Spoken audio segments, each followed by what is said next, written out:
Yeah, the Trudeau government is spending 1.7 million of our tax dollars trying to push carbon taxes on other countries. Okay, so during one of these United Nations climate conferences that they'd love to go overseas and build taxpayers a bunch of money for, the government decided to launch what it's calling a global carbon pricing challenge. Okay, that's bureaucratic gobbledygook for essentially trying to push carbon taxes on other countries, to get other countries to put a carbon tax. So not only are you paying the carbon tax every time you go to the gas pumps, every time you use natural gas to stay warm, every time you go to the grocery store, but it turns out you're also paying through your tax dollars for the Trudeau government to try to get other countries to adopt a carbon tax. Now, if that doesn't sound like a waste of money to you yet, well, it gets even worse. So the government has this goal of getting 60% of global emissions covered by the carbon tax. Well, we decided to go on the Google machine, look at the World Bank, and it turns out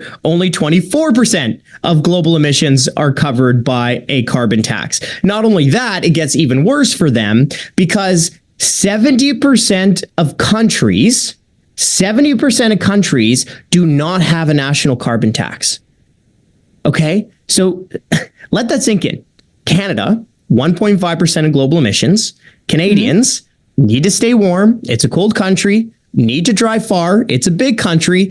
Canada pays a carbon tax when 70% of countries around the world do not have a national carbon tax.